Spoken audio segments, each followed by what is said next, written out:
الرحیم نحمده ونصلی علی رسوله الکریم اما بعد فاعوذ باللہ من الشیطان الرجیم بسم اللہ الرحمن الرحیم وَإِذْ قَالَ رَبُّكَ لِلْمَلَائِكَةِ إِنِّي جَاعِلٌ فِي الْأَرْضِ خَلِيفَةً قَالُوا أَتَجْعَلُ فِيهَا مَن يُفْسِدُ فِيهَا وَيَسْفِكُ الدِّمَاءَ وَنَحْنُ نُسَبِّحُ بِحَمْدِكَ وَنُقَدِّسُ لَكَ قَالَ إِنِّي أَعْلَمُ مَا لَا تَعْلَمُونَ۔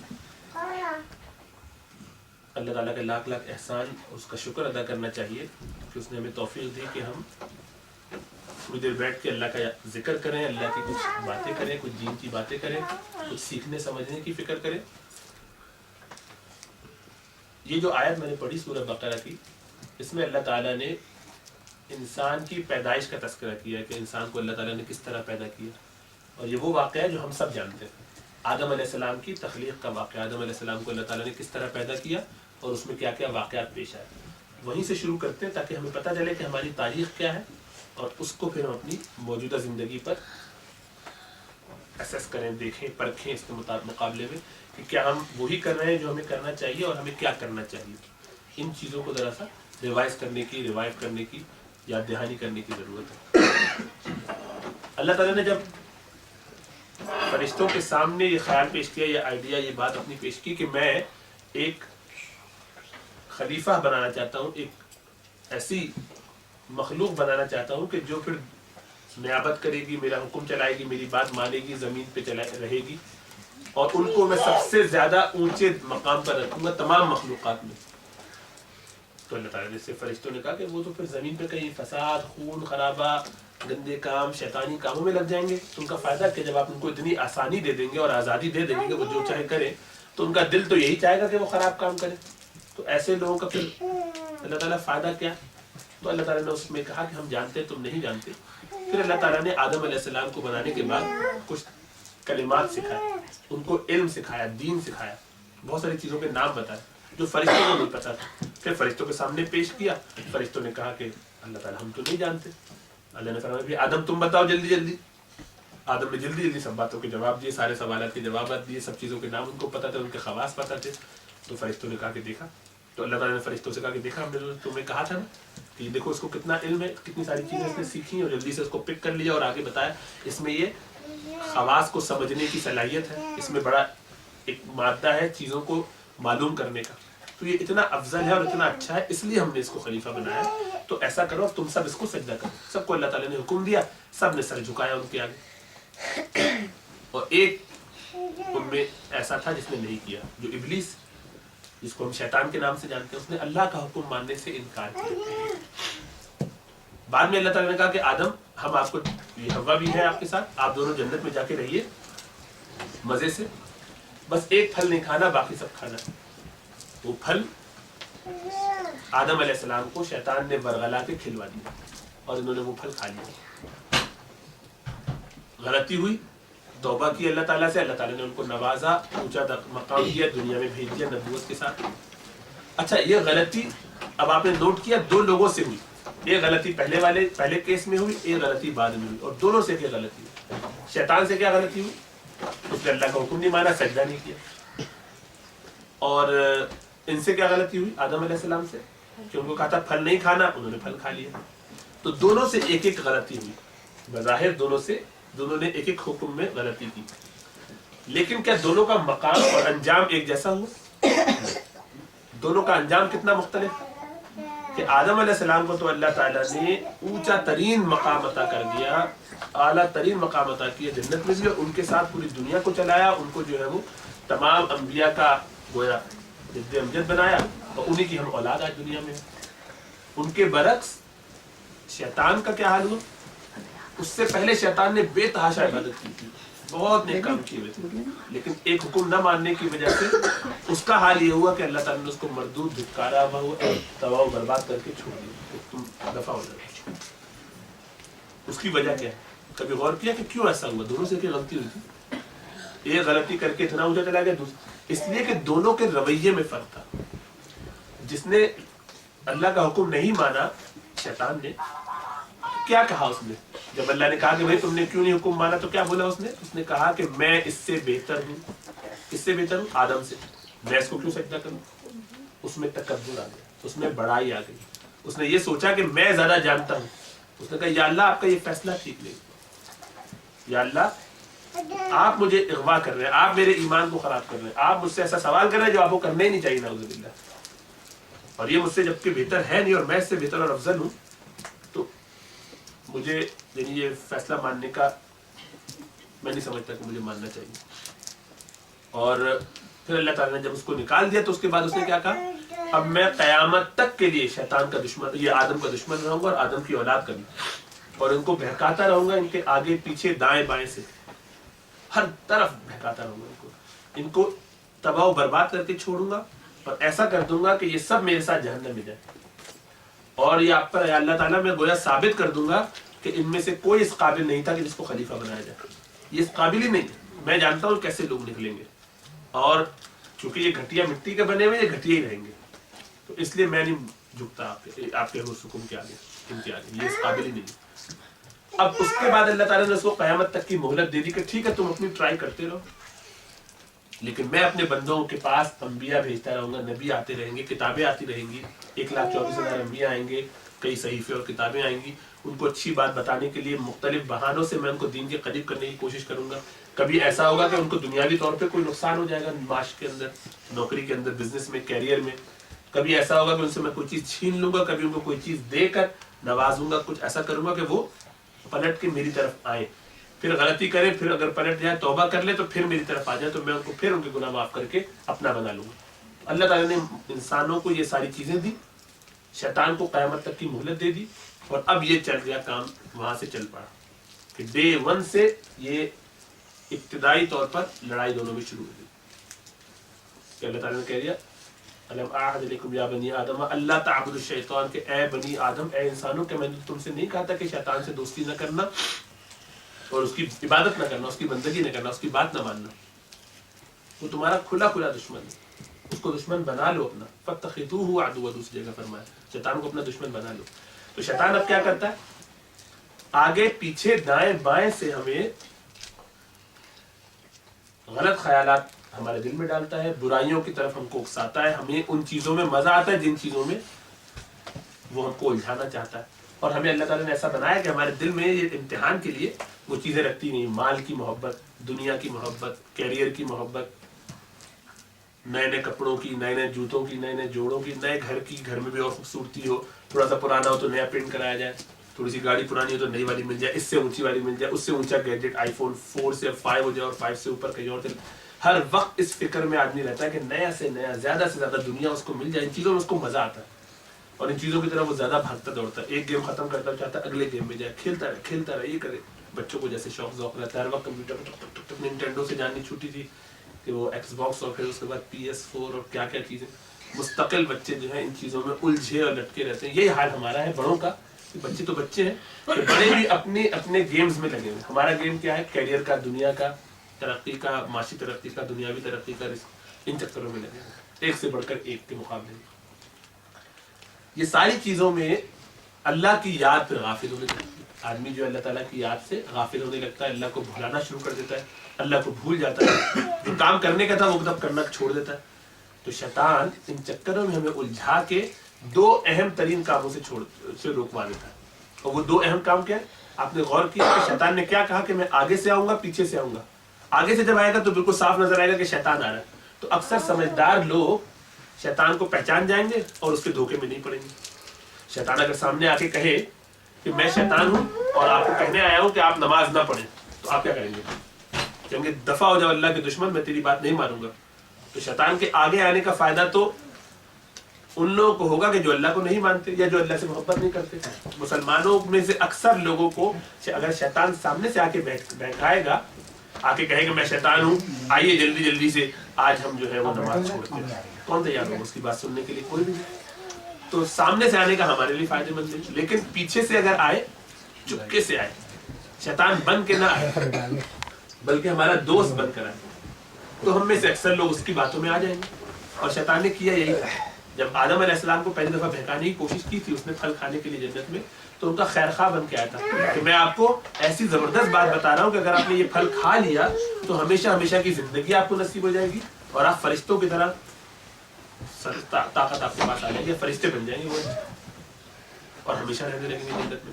تو یہ اس خیال سے تو وہ کبھی یہ کہہ کے نہیں آئے گا کہ میں تمہارا دشمن ہوں. اکثر لوگوں تو پیچھے سے آئے گا, خفیہ طور پر دائیں اور بائیں سے آئے گا.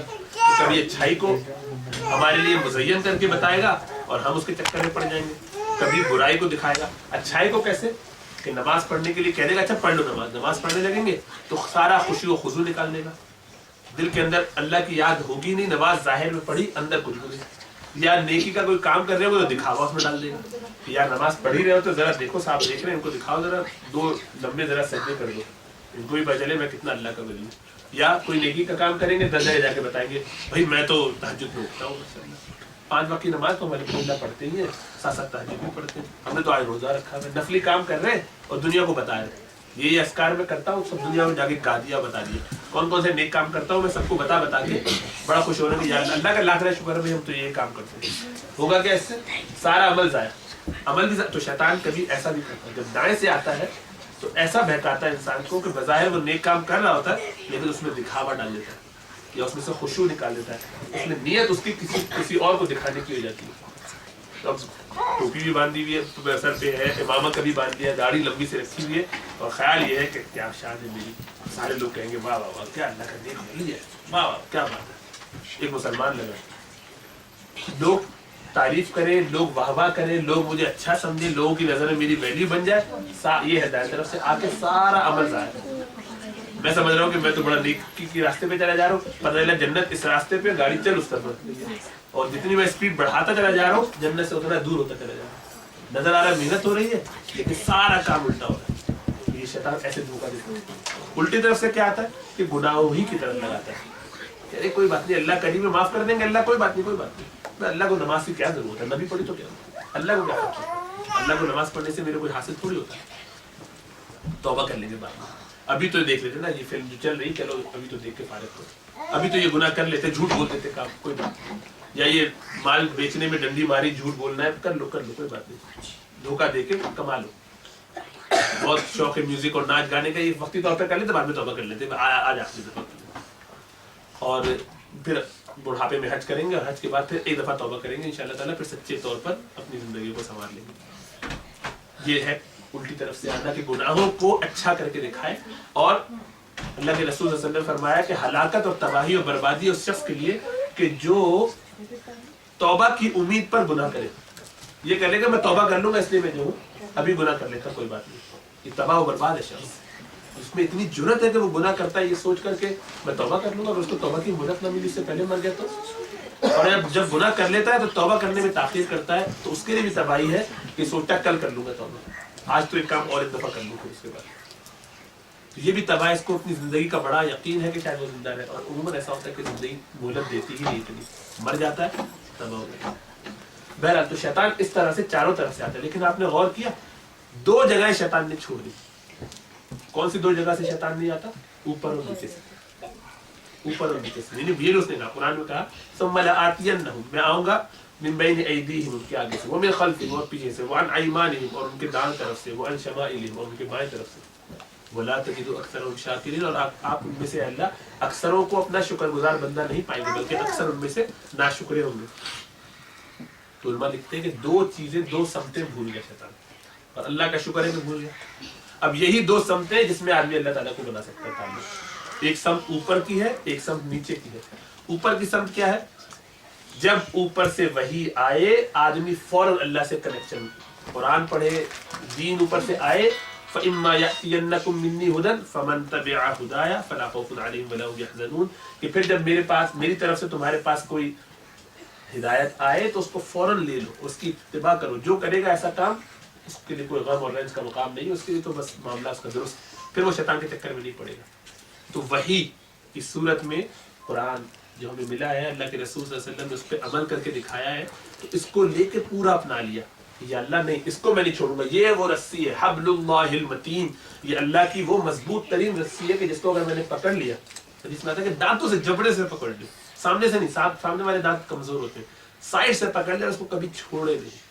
وَعَضُّوا عَلَيْهَا بِالنَّوَاجِذِ, اپنے گم سے ان دانتوں سے چھوڑے نہیں. میں یہ نہیں چھوڑوں گا, قرآن حدیث دین اللہ کی شریعت نبی کا طریقہ یہ میں کبھی نہیں چھوڑوں گا. جیسے علماء نے مجھے بتایا ان کے ساتھ مل کے جوڑا رہوں گا, غلطی ہوگی پھر بھی نہیں چھوڑوں گا, کہیں نہ کہیں تو پہنچوں گا. جیسے وہ بڑی نئی ٹرین جو آج کل چل رہی ہیں بڑی زبردست قسم کی, بڑی ٹربو اسپیڈ میں, اور یہ کیا ہے اس کی سولر سسٹم جو بھی ہے, اس میں اگر ایک کھٹارا بہت ہی پرانا پاکستانی کوئی ماڈل کی کوئی جو ٹرین کا انجن ہے, چھوٹا سا ایک ڈبہ لگا دیا جائے, خالی ایک ڈبہ اس میں سے نکال کے لائیے جو ہلتا جلتا یوں کر کے چلتا ہے, پوری آوازیں آتی رہتی ہیں, اس کو لا کے اس کے پیچھے لگا دیجیے. تو ایسے اگر یہ ٹرین چل رہی تھی تو وہ پیچھے والی ٹرین کی اس کی شور اور آواز کی وجہ سے یہ تو بالکل خاموش, ان کی آواز کچھ نہیں آ رہی, خاموشی سے چلے جائیں, اور پیچھے اس کی آوازیں کھٹر کھٹر کھٹر کھٹر سارے راستے. تو یہ جو آخری ڈبہ ہے ادھر, وہ اس کو کہتا ہے کہ تمہاری وجہ سے جو ہے نا پورا سفر خراب ہو گیا, تم نے اتنا شور مچایا, اتنی تم نے گندگی کی, پوری ہلتے جلتے, تمہیں تو یار سیدھا سے چلنا بھی نہیں آتا, ہم کو کسی کو آواز کرتے دیکھا, ہم سب خاموشی سے چل رہے ہیں, تم اتنا شور کرتے. تو وہ ڈبہ کہتے ہیں دیکھو بات تو صحیح ہے, میری تو صلاحیت نہیں, میں بڑا کمزور ہوں, میرے پاس کوئی طاقت نہیں, کچھ بھی نہیں, بہت ہی کمزور ہوں, لیکن میرا یہ کانٹا جو ہے وہ لگا ہوا تمہارے ساتھ ہی ہے, جاؤ گے تم جہاں پر میں بھی وہیں پہنچوں گا, ہو کچھ بھی جائے, جو تمہاری منزل ہے اس منزل تک بہرحال میں بھی پہنچ جاؤں گا. یہی ہمارا حال ہوگا اگر ہم اللہ تعالیٰ کی رسی کو پکڑ لیں. ہمیں پتہ تمام انبیاء, تمام صحابہ, تمام نیک ولی اللہ شہداء, سارے بڑے بڑے اللہ کے نیک بندے سب اسی سے لٹکے ہوئے, سب اس کو پکڑے ہوئے دانتوں سے, چھوڑ نہیں رہے, سب دین پہ لگے ہوئے. تو ہم بھی گھٹیا ہونے کے باوجود, خراب ہونے کے باوجود, کتنے گناہ گار ہیں سب کے ہونے کے باوجود, اسی کو اگر پکڑ لیں گے تو کام ہمارا بھی بن جائے گا. اگرچہ وہ ان کو کیسا بھی لگے, وہ بھی ویسے اتنے اچھے, ان کو برا بھی نہیں لگے, وہ بلکہ خوش ہوں گے کہ آ جاؤ دیکھنے آنے والے. تو ہم اگر اس کو پکڑ لیں, یہ ایک تو اوپر کی رکھ کا راستہ ہو گیا, ہم اس کو نہ چھوڑیں, ہر صورت میں اس کو پکڑے رہیں.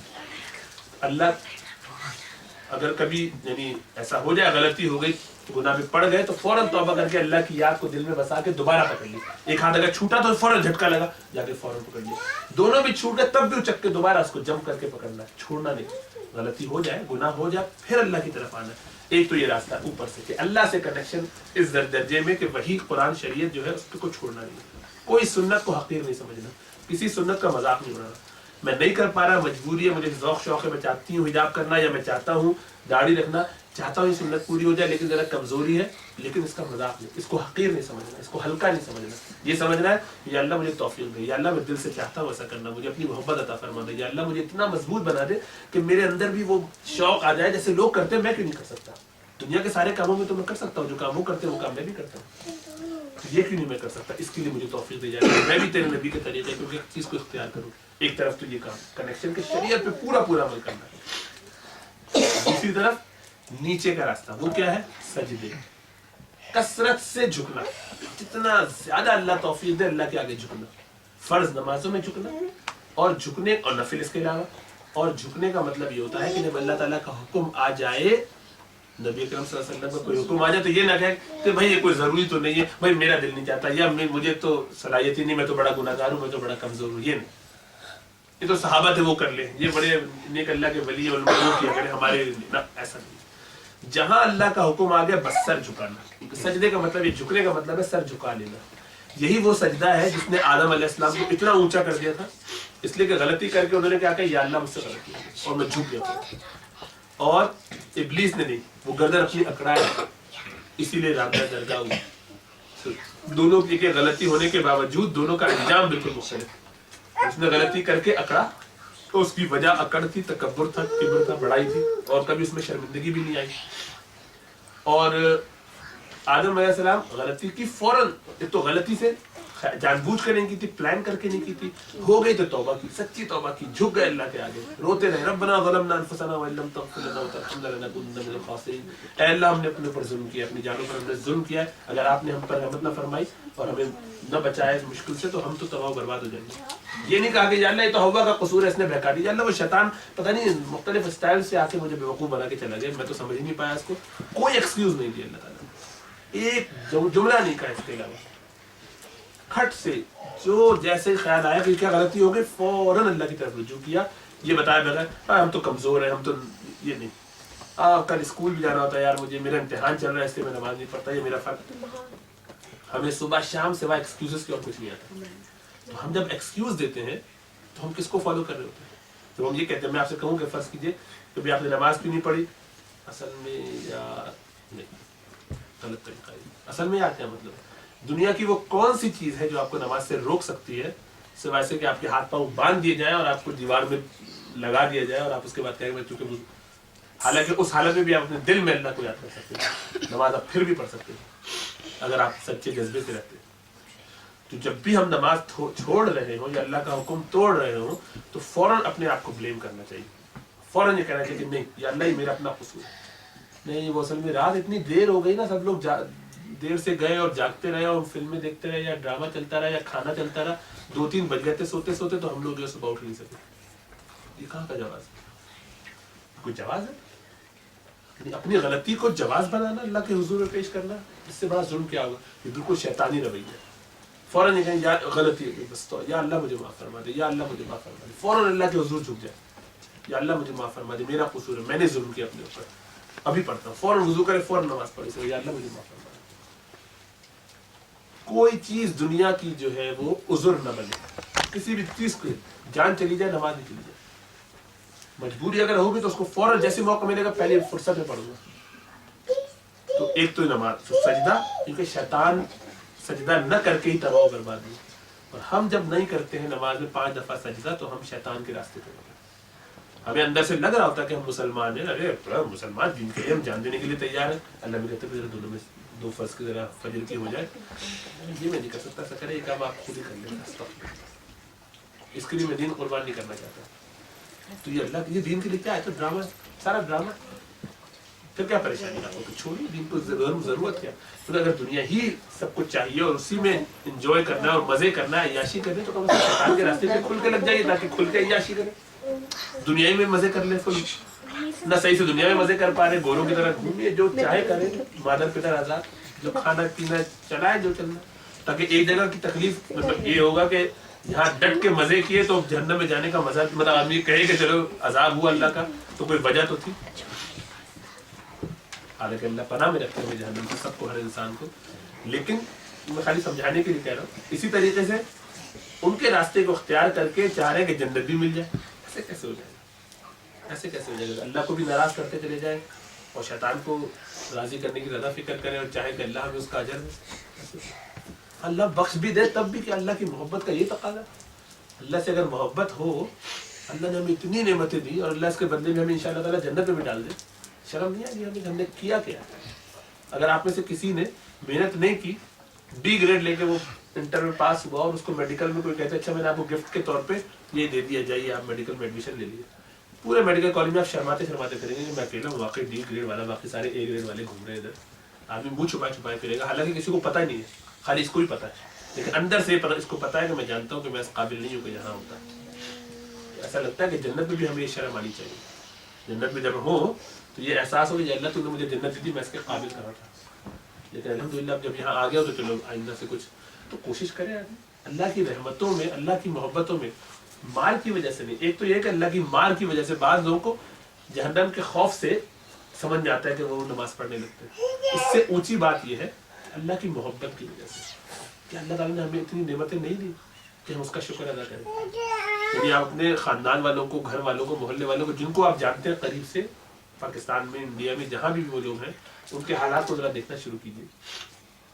خود اپنے حالات کو دیکھیے، جب آپ اس پہلے سے آج کہاں ہیں، آپ ہر حال میں اللہ تعالیٰ حالات بہتر کر رہے ہیں، اللہ تعالیٰ ہمیں نواز چلے جا رہے ہیں، ماشاء اللہ اتنے سارے بچے، اتنے سارے بڑے، اتنے سارے لوگ بیٹھے ہوئے ہیں، الحمدللہ سب کے ہاتھ پیر میں دیکھ رہا ہوں سلامت ہے۔ کیوں؟ ہم نے کوئی کارنامے کیے، ہمارے اماں ابا نے کوئی تہجدوں کی لائنیں لگائی ہوئی تھی اور دنیا جہاں میں فی سبیل اللہ اتنا مال دیا ہوا تھا کہ ہم سب کی ہر چیزیں سلامت ہیں، ہم میں سے کوئی اندھا کیوں نہیں، کسی کا ہاتھ کیوں نہیں کٹا ہوا، کوئی گونگا کیوں نہیں، کوئی بہرا کیوں نہیں، کوئی کچھ، اتنے لوگوں میں ایک آدھ کوئی نکلتا ہے، ہونا چاہیے کہ سب کے ساتھ ایسا ہو، کوئی نہ کوئی ان کو عذر، ان کے ساتھ کوئی لگا ہوا، اس لیے کہ اس قابل تو ہے، ہم آپ اس قابل ہیں کہ ہمیں کچھ یہ ساری چیزیں ملتی ہیں، اللہ تعالیٰ نے یہ ساری چیزیں بغیر حساب کتاب کے، بغیر مانگے بیتا کر، بغیر مانگے۔ آپ اپنی اماں سے پوچھ لیں تو انہوں نے کہا تھا کیا کیا تھا اللہ کے لیے کہ جس کے بدلے میں اللہ نے کہا اچھا چلو بھی تم اتنی نیک ہو یا تم نے اتنا سارا کچھ کام کیا تو اس کے بدلے میں تمہیں، ہم سارے گناہ گار لوگ ہیں، ہماری اولاد ہے بالکل صحیح سارے، ہم میں سے کوئی الحمدللہ سب کی اولادیں بھی اویلیبل موجود ہیں، اللہ نے دی دی، ہم اس قابل ہیں کہ ہمیں دنیا میں کوئی نعمت ملتی، ہم نے تو اللہ کے لیے کچھ نہیں کیا، اور اللہ اس کے بدلے، اب یہ آنکھ جن لوگوں کی نظریں ہیں خراب میری طرح، آپ اندازہ کیجیے جو آپ دیکھتے ہیں ہم ویسا نہیں دیکھتے گلاسز کے ساتھ، جب ہم اس کو اتارتے ہیں تو خود نظر نہیں آتا. جو سائز ہے چیزوں کا بہت مختلف ہوتا ہے اس گلاسز کے ساتھ, تبھی آپ اس کا کمپیٹ نہیں کر سکتے جو نیچرل آئی کا, جو آئی کے ساتھ آپ جو چیزیں دیکھتے ہیں. یہی خالی اتنی چیز, آج بھی دنیا ساری ترقی کے باوجود ایسے چشمے ایسی چیزیں نہ بنا سکی کہ جو نارمل ہو. ہمیں فرق پڑتا ہے جب آپ ڈرائیو کر رہے ہیں, اب آپ اوپر نیچے دیکھیے تو آپ کو چلے کتنی ڈفرینٹ چیزیں دیکھ رہے ہیں. اللہ نے یہ نعمت بلا حساب کتاب عطا کر دی. جو لوگ اب آج کل گاڑی چلاتے ہیں ان کو پتا ہے کہ یہ وائپر جب آگے چل رہے ہوتے ہیں اور اسپیڈ سے چل رہے ہوتے ہیں کیونکہ بارش زیادہ ہو رہی ہے, ایک مشکل پڑی ہوتی ہے کہ کس طرح سے کلین نظر نہیں آ رہا ان کے درمیان آپ دیکھ رہے تو خطرہ ہوتا ہے کہ آگے ٹکرانا نہیں. اسپیڈ کم کر کے لوگ چلاتے ہیں, اور آپ صبح شام یہ وائپر چلاتے رہتے ہیں. کبھی اس کا حساب دیا آپ نے, کبھی خراب ہوا اس کا کوئی ربر گھس گیا ہوگا, آدمی کہہ کہ نیا ربر لگا ہے. گاڑی میں کتنی مشکلات ہوتی ہیں, نعمت کے باوجود فائدہ ہے اس میں الحمدللہ. لیکن یہ جو وائپر ہے اتنی انرجی اس میں استعمال ہوتی ہے, صبح شام آنکھوں کو صاف کرنا, ہلکا سا گرد کا ذرہ بھی آ جائے تو آدمی برداشت نہیں کر سکتا جب تک کہ صاف نہ کرے. خود اپنا ہی بال ٹوٹ کے آنکھ کے اندر چلا جاتا ہے, ایک مصیبت ہوتی ہے جب تک وہ نکل نہ جائے. کیا اللہ تعالیٰ نے نعمت لگائی ہوئی ہے کہ صفائی پہ صفائی ہوئی. رمضان میں روزے رکھتے ہیں, لمبا دن ہوتا ہے, منہ ذرا سا ڈرائی ہو جاتا ہے, کس قدر مشقت ہوتی ہے. صبح شام یہ لبریکیٹ کرتا رہتا ہے. جن لوگوں کو ڈرائنس کی بیماری ہوتی ہے, تو ہمارے پاس ایسے لوگ آتے ہیں شوگرن سنڈروم کے, آنکھیں یا منہ کے ڈرائی ہوتے ہیں, اچھی ان کی زندگی میں مشکل ہوتی ہے. ان کو آرٹیفیشیل ٹیئرز آنکھوں میں ڈالنے پڑتے ہیں دن میں 2-2, 3-3, 4-4 دفعہ, ورنہ آنکھیں گریٹی ہو جاتی, تکلیف دہ ہو جاتی ہے. یہ سب کچھ اللہ نے بغیر حساب کتاب کے. دل جو چل رہا ہے پمپ کیے چلے جا رہا ہے مستقل. آدمی سوچے کہ کتنا لیٹر خون جو ہے اس میں آتا اور چلا جاتا ہے, بار بار گھومتا رہتا ہے تھرو آؤٹ دا ڈے, سوتے جاگتے میں. یہ اگر اپنے ہاتھ سے کرنا پڑتا تو کیا کرتے ہیں کہ ایک ہاتھ سے جو ہے وہ بات بھی کیے چلے جا رہے, کام بھی چل رہا ہے, ایک ہاتھ سے لے کے دل کو دباتے بھی رہنا, بھائی پریس کرتے رہو, تھک گئے تھوڑا سا نیند آ رہی ہے, ارے بھائی جاگو, دل دباؤ ورنہ خون بھی پورے دماغ میں جائے گا تو مر جاؤ گے. سوری. تو لوگ آپس میں مذاق میں کہتا ہوں, پھر یہ ہوتا ہے کہ لوگ مہر یہ طے کرتے ہیں کہ رات کے بھی پہلے 4 گھنٹے میں سوؤں گا اور تم میرا دل دباؤ گے تاکہ میری زندگی چلتی رہی, یہ مہر.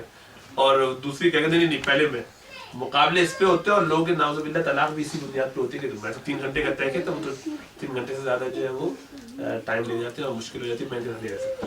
یہ مرد بھی اسی طرح سے مشکلات پیدا کرتے ہیں. باتیں کر رہے, کھا رہے, سو نہیں سکتا آدمی. ایک مشین جو ہے اس میں لگی ہونی چاہیے جو دل کو چلائے, خود بخود کر رہا ہے. سانس لے رہے ہیں پھیپھڑوں میں, آپ کو پتا ہے کون سی گیسز کہاں جا رہی, کیونکہ پھیپھڑی میری لنگز میری اسپیشلٹی ہے, تو مجھے پتا ہے ذرا اس میں امبیلنس ہو جاتا ہے آدمی کی حالت خراب ہو جاتی ہے. جب آپ بھاگتے ہیں تھوڑا سا یہاں سے بھاگ کے وہاں تک جائیے تو جو لوگ ڈی کنڈیشن ہے, نیچرل میکینزم ہے اس گیسز کے لیول کو برابر کرنے کے لیے. اور جن لوگوں کا یہ سسٹم خراب ہو جاتا ہے تو آرام سے ایسے کرتے کرتے بیہوش ہو جاتے ہیں, بیہوشی میں مر جاتے ہیں اگر ان کو مشین کے ذریعے ان کی آکسیجن اور کاربن ڈائی آکسائڈ کا لیول برابر نہ کیا. یہ اتنی ساری نعمتیں ہیں جو بغیر حساب کتاب کے اللہ تعالیٰ نے ہمیں دی ہوئی ہے, اور کوئی اللہ تعالیٰ ان کا حساب پوچھ بھی نہیں رہے آپ سے, لیکن پوچھیں گے قیامت والے دن. لیکن کیا جو اتنا کچھ دے دے اس کے ساتھ ایسے ہی وفا کی جاتی ہے کہ یار اللہ تعالیٰ تو رات میں تہجد کے وقت میں ہاتھ اٹھا کے اور فجر کے وقت میں ہاتھ اٹھا کے آخری آسمان پہ آ جاتے ہیں اور وہاں پہ سوال کرے کہ حل من مستغفر, کوئی مجھ سے استغفار کرنے والا ہو کہ میں اس کے توبہ کو قبول فرما لوں, کہ کچھ سے مانگنے والا ہوں میں اس کو دوں. اور ہم کہتے ہیں اللہ تعالیٰ آپ کی مرضی, آپ جو چاہے کریں, ہم تو سو رہے ہیں, ہمیں اپنا بستر زیادہ عزیز. ایسے ملتے ہیں اللہ تعالیٰ, ایسے جنت ملتی ہے. اور مل بھی جائے تو کیا یہی تقاضا ہے. آپ کو خدا نہ خواستہ کبھی ایسی پریشانی ہو کہ ایک آنکھ ختم ہو جائے, کوئی بندہ اپنی آنکھ دے دے, یا گردے ختم ہو جائے اور ایک بندہ آپ کو اپنا گردہ دے دے, کیا کریں گے آپ اس کے ساتھ ساری زندگی؟ مرتے مرتے بچاؤ, یہ گردہ نہ ہوتا تو میرے دونوں گردے فیل ہو گئے تھے, اب میں اس پہ جی رہا ہوں, زندگی اچھی گزر رہی ہے. اس شخص کو جب بھی آپ کے سامنے آئے گا کیا کہیے گا؟ بہت اچھے سے رکھیں گے نا, اچھے سے خیال اس کا رکھیں گے کہ اس آدمی نے میرے ساتھ اتنا احسان کیا. وہ بھی اس نے جو چیز دی اس کی اپنی نہیں, لیکن اس نے الحمدللہ اچھا کام کیا, آپ کو دیا. اس کے ساتھ آپ کا یہ احسان جو اللہ نے ہمیں اتنا کچھ دے دیا بغیر حساب کتاب کے, بغیر مانگے ہوئے. اتنی نعمتیں ہیں کہ آدمی گننا شروع کرے, خدا کی قسم اس کو آدمی گن نہیں سکتا. آج بھی اتنی سائنس کی ترقی کے باوجود, میڈیکل سائنس کی ترقی کے باوجود, کوئی آدمی کلر بلائنڈ ہو تو ابھی تک اس کا کوئی علاج نہیں.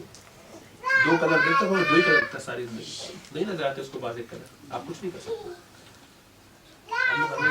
مفت میں اتنے بچے, اتنے لوگ, سب کو کیا ہمارا استحقاق ہے ان چیزوں کا؟ تو اللہ تعالیٰ سے محبت میں کیا ہونا چاہیے, کتنا زیادہ اس کے آگے جھکنا چاہیے, کتنا زیادہ اللہ سے رجوع کرنا چاہیے. یہ کرنا چاہیے کہ اللہ کی بات مان کے اس کے احکامات کو مانتے ہوئے اس کے رب کو راضی کرنے کی کوشش کریں، یا شیطان کو سپورٹ کریں. یا اللہ ہم قیامت میں یہی سپورٹ کرنا چاہتے ہیں، یہ پوائنٹ پروف کرنا چاہتے ہیں کہ شیطان نے ٹھیک کہا تھا.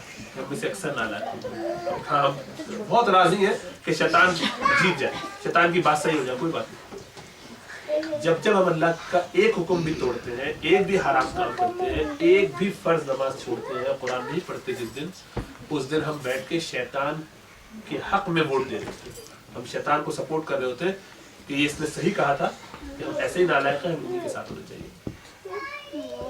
تو یہ وفا کا یہ طریقہ اللہ تعالیٰ سے ایسے کرنا چاہیے. تو اپنے آپ کو ذرا سا جگائے، اٹھائیں. ہم سب اپنے اپنے آپ کی فکر کریں، کوئی کسی اور کی فکر نہ کرے. آپ اس کی فکر نہ کریں، وہ ان کی فکر نہ کریں، میں اپنی فکر کروں، آپ اپنی فکر کریں. یا اللہ میں کس طرح سے آپ کو اپنا محبوب بنا لوں، کس طرح سے آپ کی باتوں کو ماننا شروع کر دوں، اپنی زندگی میں تبدیلی لے کر آؤں. اماں ابا کے ڈر سے نہیں، کسی اور کے کہنے سے نہیں، بلکہ اپنے رب کی محبت میں. میرے رب نے اتنا کچھ دیا ہے، اور یہ تھوڑے سے سوالات انہوں نے مجھ سے کہے، تھوڑی سی پابندی انہوں نے یہاں لگائی ہے. جو یہاں پر رب مانی زندگی گزارے گا، یعنی اللہ کے حکم کو مان کے زندگی گزارے گا، وہاں پر اس کو من مانی زندگی گزارنے کا چانس پورا ہو. جو چاہو کرو، وَلَكُمْ فِيهَا مَا تَشْتَهِي أَنفُسُكُمْ وَلَكُمْ فِيهَا مَا تَدَّعُونَ. جو تم چاہو گے تمہیں مل جائے گا وہاں پر. اور جن کا حال الٹا ہے، جو یہاں چاہتے نہیں، ہم اپنی مرضی سے پینا چاہتے ہیں. جو میرا دل آئے گا میں وہ کروں گا، جو میرے دل میں بات آئے گی میں اس کو پورا کروں گا. کریے، اللہ نے چانس دیا، دنیا میں پڑے گا، مہلت دی بھی آپ کو. تو ان کا کیا ہوگا؟ ان کو قیامت کے دن اونچے اونچے ستونوں میں باندھ دیا جائے گا. جہنم کے اندر آگ کے ستون بنے ہوئے، ان سے باندھ دیا جائے گا. وہ اس کی آگ جب وہ بندھے ہوئے ہوں گے تو وہ دلوں تک اس کی آگ پہنچے گی. نار اللہ الموقدہ، اللہ کی جلائی ہوئی آگ، فی عمد ممددہ، اونچے اونچے ستونوں میں. اور اس کے آگ کے ستون ہوں گے جن سے وہ بندھے ہوں گے، ہل نہیں سکیں گے. اب وہ چاہیں گے بھی کچھ کرنا نہیں کر سکتے. سجدہ کرنا آدمی چاہے گا کہ شاید میں سجدہ کر کے اللہ کو راضی کر لوں، آگے توق ڈال دی جائے گی، گردن نہ جھکا، نہیں چاہیے تمہاری زندگی دفعہ. یہ موقع یہیں پر دیا اللہ تعالیٰ نے کہ جھک کے اپنے آپ کو آدم اور اس کے راستے پر آ جاؤ، آدمی بن جاؤ. ہم نے طے کیا کہ نہیں، ہم شیطان اور ابلیس کے راستے پر جائیں، ہماری مرضی، اس کا انجام بھی ہم جانتے ہیں. لیکن اللہ کی تو بس محبتیں اور رحمتیں اتنی ہیں کہ آدمی کا صبح شام سجدے میں رہنے کا دل ہے. اس طرح کے بزرگ ہیں، وہ کہتے ہیں کہ جناب رحمان گنج مراد آبادی رحمہ اللہ کہتے ہیں کہ جب میں سجدے میں ہوتا ہوں تو میرا سر اٹھانے کا دل نہیں چاہتا. ایسا لگتا ہے کہ میں اللہ کی گود میں اپنا سر رکھا ہوا ہوں اور اللہ تعالیٰ سے پیار فرما رہا ہوں.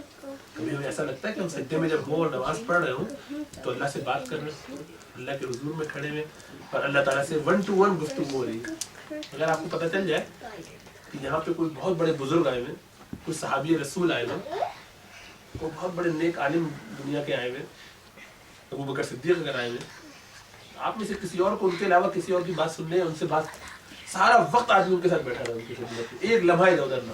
اللہ کے رسول خود آ جائیں صلی اللہ علیہ وسلم، ان کی مجلس میں بیٹھ کے آپ کا دل چاہے گا کہ دنیا کا کوئی اور کام کرے گا نہیں، صرف چاہے گا انہیں کے ساتھ رہے. آدمی کو یہ فری میں ایسے مواقع مل رہے ہوں کہ وہ ہر روز 5 نمازوں میں اللہ کے ساتھ ملاقات کرے، بات چیت کرے، گفتگو کرے، اللہ کے بہت قریب ہو جائے سجدے کی حالت میں. وہ کہتے ہیں مجھے تو مزہ ہی نہیں آتا، میرا دل ہی نہیں کرتا. کتنی عجیب بات ہے، گندی بات ہے. ایسا نہیں کرنا چاہیے، بلکہ ہمیں صبح شام اللہ سے محبت جب ہو جائے گی تو ان نمازوں میں دل لگے. تو پہلا کام یہ کرنا ہے کہ توبہ کرنی ہے، یہ سوچ کر کہ یا اللہ میں نے اس سے پہلے جو کچھ کیا، شیطان کے اثر میں آ کے، شیطان کی باتوں میں آ کے دنیا سے میں بالکل غافل رہا، اور میں تو بھول ہی گیا کہ میں دنیا میں بھیجا کیوں گیا ہوں. میں تو بھول ہی گیا کہ اصل میں ہوا کیا تھا. اصل میں تو یہ ہوا تھا کہ آدم اور شیطان کی لڑائی، اس جنگ کے اندر میں بیٹھا ہوا شیطانی کو سپورٹ کیا جا رہا ہوں، اپنے دشمن کو جو مجھے تباہ برباد کرنا چاہتا ہے، جو مجھے جہنم میں لے جانا چاہتا ہے. کیا مجھے ایسے ہی کرنا چاہیے؟ یہ انتہائی حماقت ہوگی. قیامت والے دن وہ آدمی کہے گا کہ پوری زمین اگر سونا بھر کے بھی ہو تو میں سارا کا سارا اللہ کی راہ میں لگا دوں، اور اس کے بدلے میں بھی اللہ کو راضی کرنے کی کوشش کروں گا. اور آج ہم سے 2 منٹ 5 منٹ کی نماز پڑھنا ان کو بھاری لگتا ہے. حالانکہ تو اس پر سچی توبہ کر کے جن کو اللہ نے توفیق دی ہے وہ اپنی نمازوں میں اور بہتری ڈالیں، اور جن کو نہیں توفیق دی تو محبت پیار سے ایک دوسرے کو ہیلپ کیا کریں کہ یا اللہ ہمیں بھی توفیق دے کہ ہم نماز پڑھیں، یا اللہ ان کی بھی مدد فرما دے، ان کی بھی دعا کریں. اور وہ کہیں بھائی دیکھو میں جب تمہیں نماز کے لیے کہہ رہا ہوں تو اس کا یہ مطلب نہیں ہے کہ میں بہت نیک آدمی ہوں، بس مجھے یہ توفیق ہو گئی کہ میں نماز پڑھ لیتا ہوں، لیکن کیسی نماز پڑھتا ہوں اللہ ہی جانتا ہے، اس میں کہاں خوشی کہاں اچھائی. یہ تو میں اس لیے کہہ رہا ہوں کہ میں تمہیں کہوں گا تو کل تم بھی مجھے کہو گے، کل اگر میں سلپ ہو رہا ہوں گا تو تم مجھے بچا لو گے. تو آج تم اگر سلپ ہو رہے تو میں تمہیں ہیلپ کر دیتا ہوں. تو ذرا مل بانٹ کے دوسرے کی ہیلپ کی جائے تاکہ سب جنت کے راستے پر چلے. پھر جنت میں بیٹھیں گے انبیاء کے ساتھ، صحابہ کے ساتھ، پھر ان کی کہانیاں سنیں گے، ان کے ساتھ گفتگو ہوگی تاکہ ہمارا اللہ ہم سے راضی ہو جائے، ہماری دنیا بھی سمجھ جائے اور آخرت بھی سمجھ جائے. اور یہ اس لیے بھی ضروری ہے کہ ہماری اگلی نسلیں بھی ان چیزوں کو سیکھیں، سمجھیں اور ان کی زندگیوں میں تبدیلی ہے. اور مجھے پتا ہے ہم میں سے ہر ایک جو نماز پڑھتا ہے یا نہیں پڑھتا، ہر ایک کی خواہش ہے کہ اس کے بچے جہنم سے بچ جائیں اور دنیا میں اچھے رہیں، مسلمان ہی رہیں. یہی چاہتے ہیں نا. یا کوئی ایسا بھی کہ چاہتا ہے ہو جائے میرے بچے عیسائی کرسچن، مجھے کیا فرق پڑتا ہے، یا ایتھیسٹ. کوئی ایسا بھی ہے جو سمجھتا؟ کوئی اور راستہ نہیں جب تک کہ آپ خود عمل کر کے نہ دکھائیں. مجھے پتا ہے کہ سارے یہاں پہ جو لوگ ہوں گے سب کی خواہش ہوگی بچے مدرسے میں پڑھ لیں، حافظ کر لیں، قرآن پڑھ لیں، کم سے کم ناظرہ پڑھ لیں، کچھ نمازیں پڑھنے لگیں. خود نہیں پڑھتے اور سمجھ رہے ہیں کہ بچے پڑھنے لگیں. ایسے نہیں پڑھتے، ایسا بہت کم ہوتا ہے. اور اس کے ہونے کا آپ کو کوئی فائدہ بھی نہیں ہونے والا. آپ کو تو اسی نماز کا یا اسی عمل کا فائدہ ہوگا جب آپ نے خود اچھا کام کیا ہو. باقی جتنے بھی اضافی عمل لوگ کریں گے آپ کی اولاد میں سے بھی، تو آپ کو اس کا ثواب اس صورت میں ملے گا جب آپ کے پاس نمبر 1 ہو. یعنی یہ سارے زیرو ہیں. سارے زیروز کا فائدہ اس صورت میں ہوتا ہے کہ جب 1 پہلے لگا ہوا، ورنہ وہ سارے زیرو بیکار. آپ کرتے جائیں نفلی کوئی کام. پہلے فرض کا کام ہونا ضروری. فرض کیا کہ آپ کو اپنے معاملات درست کرنے. اگر آپ نے قرآن نہیں پڑھا یا اگر آپ روزانہ قرآن نہیں پڑھتے، ایک آیت پڑھنا شروع کر دیں. 2 کام خالی کرنا شروع کر دیں پہلے مرحلے میں. ایک بھی نماز نہیں چھوڑوں گا کچھ بھی ہو جائے، اور ایک آیت کا مسلم قرآن کی پڑھوں گا. اور قرآن کی آیت اگر پڑھنے کے لیے قرآن کھولنے کا ٹائم نہیں ملتا تو اعوذ باللہ بسم اللہ، اعوذ باللہ من الشیطان الرجیم، بسم اللہ الرحمن الرحیم، الحمدللہ رب العالمین. اتنا کر لیں. کل اعوذ باللہ من الشیطان الرجیم، بسم اللہ الرحمن الرحیم، الرحمن الرحیم. ختم. اتنی آیت ایسے پڑھتے ہیں. ایک ایک آیت ہی پڑھے لیکن پڑھے ضرور. کچھ بھی ہو جائے، کتنے تھکے ہوئے ہو، قرآن کھولنے کا ٹائم نہیں ہے، سونے سے پہلے ایک آیت پڑھ کے سو. یہ نیت کر کے میں قرآن کی تلاوت کر رہا ہوں، ایک آیت پڑھ. معمول بنائے کہ میں روزانہ کسی کچھ بھی ہو جائے چھوڑوں گا اور اس طریقے سے نماز پڑھوں گا. یہ 2 کام ابتدا میں شروع کیجیے. دیکھیے اللہ تعالیٰ خود آپ کو کھینچ کے ان چیزوں کی طرف لائیں گے. آپ کا دل چاہنے لگے گا. آپ کے لیے کبھی مشکل نہیں ہوگا. بہت سے لوگ جو یاد رہتے ہیں مشکلات میں رہتے ہیں، لیکن اس کے باوجود اللہ کی یاد نہیں چھوڑتے. اور میں اس کی اگزامپل دے سکتا ہوں ایسے بہت سارے لوگوں کی کہ جن کو یہاں پر رہتے ہوئے بھی کبھی مشقت ہوئی لیکن کبھی نماز چھوٹی نہیں. اس لیے کہ جب اللہ سے آپ تعلق بناتے تو اللہ آپ کے لیے خود ہی آسانیاں پیدا فرماتے. ٹھیک ہے. اللہ تعالیٰ ہمیں عمل کی توفیق عطا فرمائے. اللہ تعالیٰ ہم سب کو مدد فرمائے. ہمیں دین و دنیا کی بھلائیاں دے. ہمیں جاگنے کی ضرورت ہے، تھوڑا سا اٹھنے کی ضرورت ہے. اتنی دیر نہ ہو جائے کہ ٹائم اللہ تعالیٰ ہمیں دوبارہ موقع نہ دے. صحیح ہے. چلیے الحمدللہ بہت اچھے ٹائم پہ اذان بھی ہو گئی. تو اب سارے لوگ اچھے بچوں کی طرح وضو کر کے نماز کے لیے آ جائیں تو پھر نماز پڑھتے ہیں، پھر سوال جواب اس کے بعد اللہ تعالیٰ کریں گے. اقول قولی هذا واستغفر الله لي ولكم ولسائر المسلمين فاستغفروه انه هو الغفور الرحيم.